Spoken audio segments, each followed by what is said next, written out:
Polígrafo de la Estrella de Panamá. Estamos de vuelta en el Polígrafo con el ex vicepresidente Samuel Luis Navarro. Canciller, hablando de rescatar, ya usted mencionó el grupo de Contadora, hemos hablado también, se han mencionado los tratados Torrijos-Carter. Este tipo de cosas, la historia, el grupo de Contadora que después se convirtió en el grupo de Río, los tratados Torrijos-Carter. En Panamá hubo una cumbre en el 56, en Panamá estuvo el Congreso Anfictiónico. ¿No cree que este tipo de cosas debieron haberse valorado un poco más, aprovechando el contexto? Bueno, por supuesto, siempre hay espacio para valorar más. De hecho, mucha gente se pregunta cuál es el valor real para nuestro país de todo este gasto y toda esta incomodidad y todo este problema y la seguridad y tal. Pero la realidad es que nuestra vocación histórica, por un lado, y por el otro lado, nuestra capacidad de aprovechar esa posición de neutralidad con el canal, con las inversiones, con el turismo, es enorme. Entonces, efectivamente, se pudo haber creado mucho más orgullo patrio, orgullo nacional. Sin embargo, yo creo que debemos, como panameños todos, sentirnos que estamos nuevamente en la mirada del mundo y por cosas buenas, felizmente. El escenario ha sido propicio, pero sobre todo la proyección de nuestro país hacia futuro es muy positiva.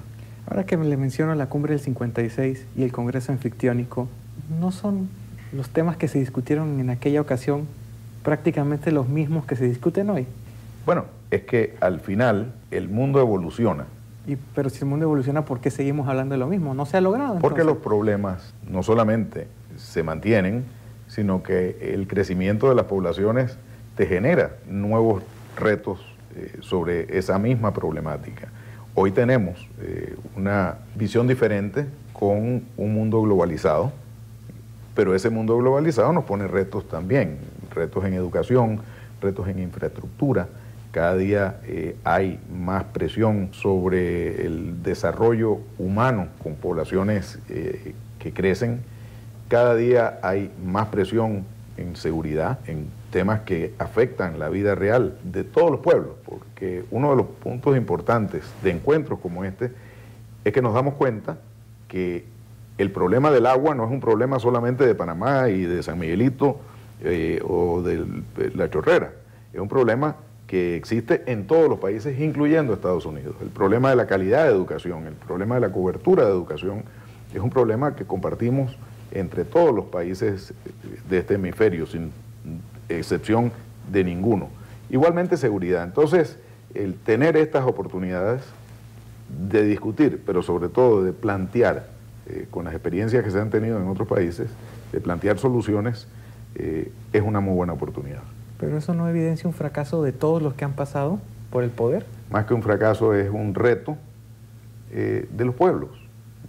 Al final hay países que, pongámonos el caso de Panamá, han tenido crecimiento económico. Panamá ha tenido un crecimiento económico que ningún otro país ha tenido en los últimos 15 años. Y sin embargo hay gente que todavía toma agua de pozos. Y cada vez ese crecimiento lo que ha generado es más desigualdad y ha generado nuevos retos. Sí, se ha combatido la pobreza, se han reducido en términos estadísticos los niveles de pobreza y de pobreza extrema, pero es que el que existan poblaciones que no solamente no tengan acceso a agua potable, que no tengan acceso a la infraestructura básica de electricidad, que no tengan acceso a educación, es, de hecho, un fracaso o un reto para superar de esta y las próximas generaciones. Por ejemplo, los grupos disidentes al régimen Castro consideran una afrenta el hecho de que Estados Unidos se siente en la misma mesa con estos dictadores. ¿Cómo lo ve usted? Bueno, la realidad es que la política que ha venido implementando por 60 años Estados Unidos para tratar de generar un cambio en Cuba ha fracasado. La realidad cubana es una realidad de que en sus 60 años han combatido de alguna manera todos aquellos intentos. Sin embargo, desde el punto de vista de los Estados Unidos, esa política ha sido un fracaso. Han dado un paso valiente y de mucho coraje al romper el paradigma que se ha venido construyendo por tanto tiempo, por 60 años. El hecho de que Estados Unidos esté hablando con los Castro no se podría comparar con el hecho de que Estados Unidos le entregó al canal a un país que era gobernado por un dictador. Puedes plantearlo de esa manera, pero por el otro lado también es a través del diálogo y el entendimiento que se logran pasos importantes, o es a través de la confrontación. Desde el punto de vista mío, es a través del diálogo, siempre manteniendo uno sus valores y sus principios. Yo creo que la discusión próxima que se va a dar, porque esto de Cuba y Estados Unidos no es una cuestión de un evento de la noche a la mañana y porque se vieron aquí en Panamá, sino esto es un proceso donde hay que volver a construir confianza, donde hay que volver a discutir los temas de fondo. Aquí hay temas de fondo y hay temas de forma. Los temas de fondo son los temas del respeto a los derechos humanos, el respeto a la democracia, el respeto a las libertades y también el respeto a la autodeterminación de los pueblos. O sea que hay un conjunto de temas profundos que serán ahora discutidos en este proceso que ha iniciado, que de hecho es un gran paso. La canciller Saint-Malo dijo a principios de esta semana en La Estrella que Panamá no es neutral ante el terrorismo. Es que no puede ser. Panamá no puede ser neutral ni ante el terrorismo, ni ante el narcotráfico, ni ante la criminalidad y el crimen organizado. Pero ¿no es un riesgo muy grande el mostrarse frontalmente enemigo del Estado Islámico cuando no hay ejército? Esa posición de Panamá hay que valorarla en su justa dimensión. Creo que se fueron más allá de lo que nuestra realidad permite. Y cuando hablo de nuestra realidad es que qué recursos tenemos nosotros para apoyar una coalición más allá de lo que establece nuestra ley y nuestra constitución contra el lavado de dinero, contra la utilización de nuestro centro bancario, en fin. No había que hacer una declaración de participación para ejecutar lo que está dentro de la responsabilidad de un país como Panamá, con un centro bancario y con el canal sirviéndole al mundo. Que para cerrar el bloque, yo sé que usted es muy diplomático y le viene de familia, pero responde aquí dejando la diplomacia a un lado. ¿Una cumbre como esta se hubiese logrado con Varela como canciller? Bueno, se logra con Varela como presidente. Varela como canciller respondía a una persona que no le habría permitido, inclusive si él hubiera querido, hacer las cosas que hoy como presidente está haciendo. ¿Le salió mejor al señor Varela dejar el puesto del canciller para ser recordado mejor? Sin duda. Yo creo que todavía le pesan los 26 meses que estuvo ligado a no solamente el mayor destructor de las instituciones democráticas, sino quien ha atentado contra la convivencia pacífica entre los panameños por 5 años. Okay, quedémonos con eso. Estamos en el polígrafo, ya regresamos. Polígrafo de la Estrella de Panamá. Polígrafo de la Estrella de Panamá. Estamos en la parte final de Polígrafo, hoy con el vicepresidente y canciller Samuel Luis Navarro. Señor Luis, aparte de su parte diplomática, aparte de haber sido el segundo al mando del país, usted siempre ha sido un presidenciable. ¿Quiere ser el miembro de la familia que aparte de canciller sea presidente? ¿Todavía quiere? ¿Todavía lo quiere? Mira, las circunstancias le ponen a uno retos. Sin duda, ese puede ser uno de los retos futuros míos. Pero antes de eso, tenemos que rescatar las instituciones de la democracia que, como dijimos en el bloque anterior, fueron laceradas, fueron llevadas al borde del abismo. Dentro de esas instituciones democráticas están los partidos políticos. Hemos visto lo que ha venido sucediendo con Cambio Democrático. Ese partido está en una crisis profunda, pero igual está el PRD. El PRD fue sometido a esas mismas prácticas. que Ricardo Martinelli impuso en todo, prácticas corruptas, prácticas mercantilistas, prácticas donde le puso valor a todo. Y en eso cayó el PRD. Ahora nos toca rescatar ese partido con grandes legados en la historia de nuestro país, el rescate del canal, el darle voz a los que no la tenían, el crear una clase media dinámica y próspera, el generar oportunidades para muchos. Ese PRD es el que tenemos que rescatar en este momento. Ahora que usted menciona eso, la semana pasada Mario Miller decía que si el PRD superó la decapitación de Hugo Espadafora, el CD superaba la corrupción. A lo que quiero llegar es esto, ¿no debería también el PRD empezar a admitir las cosas oscuras que ocurrieron en el pasado? Se ha hecho. El PRD no ha, en su evolución, no ha ocultado su participación en momentos tristes de la historia nacional y al aceptarlo, lo que ha propuesto es que no se vuelvan a dar este tipo de cosas. Y en eso uno tiene que ser muy claro. El presidente Martín Torrijos hizo avances importantes, el presidente Ernesto Pérez Valladares también en ese sentido, luego de la invasión lamentable a la cual el régimen que existía en ese momento llevó al país. Pero veamos más allá. Hoy el esquema político nacional exige partidos políticos de avanzada con propuestas que dejen de lado el clientelismo, el mercantilismo y esas prácticas corruptas que exacerbó, no puedo decir que las creó, sino que las exacerbó Ricardo Martinelli con ese pensamiento de que todo el mundo tenía un precio. ¿Y qué está haciendo el PRD en esa línea? Bueno, en el PRD hay distintas voces. Hoy día hay quienes promueven la continuidad de ese mismo mecanismo, hay quienes hoy lo que pretenden con un mal llamado acuerdo de gobernabilidad, que debería llamarse un acuerdo legislativo, no de gobernabilidad.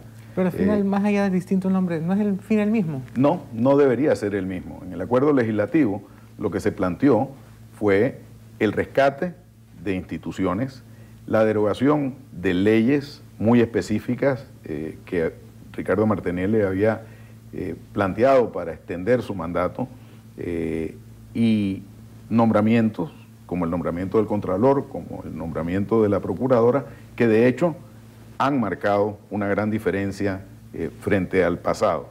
Pero de allí a pretender cogobernar, no para promover propuestas de gobierno, de desarrollo y mucho menos de proyección hacia futuro del país, sino para pretender generar espacios de acomodo para amistades, familiares y copartidarios, yo creo que es un grave error. Y en eso, yo te puedo decir, la gran mayoría de la membresía del PRD está en contra de la utilización de las posiciones de dirigencia que existe hoy en el PRD para el beneficio personal de muy pocos, que es lo que está sucediendo. Se supone que por el pacto el acuerdo legislativo que habla, al PRD le tocaría la presidencia de la Asamblea, pero ya se ha estado hablando y se ha estado rumorando de que a lo mejor el panameñismo se cuadra nuevamente con el CD. ¿Cómo se sentiría usted como perredista si al final los traicionan? Bueno, partimos de lo mismo. Si de lo que se trata es la repartición de posiciones, yo estoy totalmente en contra de eso. Si de lo que se trata es de que hay una proyección desde el legislativo en que el Partido Panameñista y el PRD pueden llevar soluciones al pueblo panameño de los problemas que se tienen, perfecto. Hay que hacer esa gran diferencia.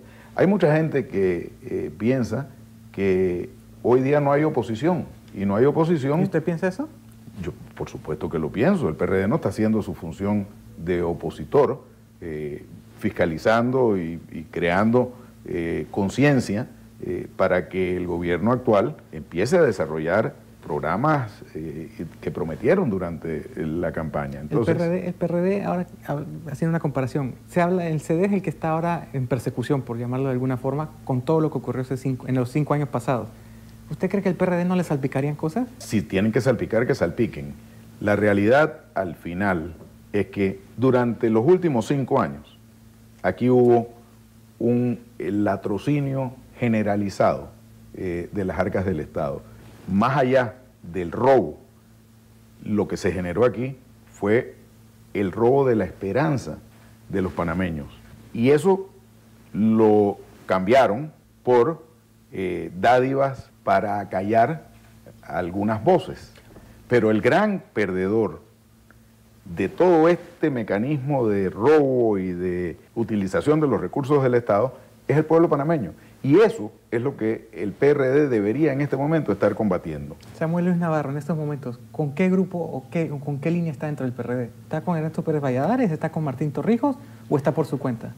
Mira, yo estoy con la gran mayoría de la membresía del partido, que lo que exige en este momento es que se cumpla con el estatuto. Un año después de pasadas las elecciones, se convocara a un congreso ordinario donde se eligieran todas las autoridades del partido. Quienes dirigen el partido no solamente están desconociendo el estatuto, sino que se han atrincherado en sus posiciones, y ahí es donde con este acuerdo de gobernabilidad mal llamado han ido comprando lealtades. Le voy a dar 3 significados alternos para las siglas PRD. Y usted escoge el que más le guste.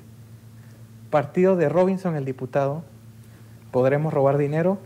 ¿O partido roto y dividido? El partido de Robinson, el diputado, sin lugar a dudas. ¿Es el que mejor se le aplica? Bueno, hoy día es el que más se le aplica.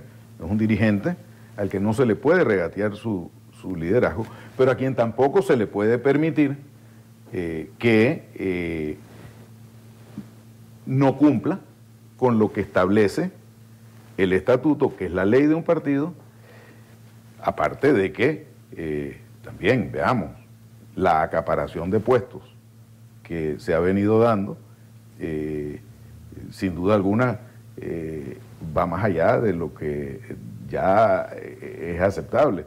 La presidencia del partido, la presidencia de la Comisión de Presupuestos, pretende la presidencia de la Asamblea Nacional de Diputados, la FedeBase. Hay que repartir responsabilidades y promover los dirigentes de nuestro partido, más allá de querer acaparar todo. Ok, la última. Usted habla de que primero está interesado en organizar el partido. O sea que quizás su candidatura no sea para el 2019. Mira, las candidaturas son cuando se pueden dar. ¿Y cuándo se puede dar la suya? De hecho, no se pudo dar en el 2014, pero hacia el futuro no descartemos nada. Yo te puedo decir lo que pasó, que fue que no se pudo concretar. Hice un sacrificio en lo personal para promover una unidad a lo interno del partido que lamentablemente no terminó en un triunfo del PRD. Sin embargo, trabajemos hacia futuro. El tiempo dirá. Okay. Muchas gracias. Este ha sido El Polígrafo. Nos vemos la próxima semana. Polígrafo de la Estrella de Panamá.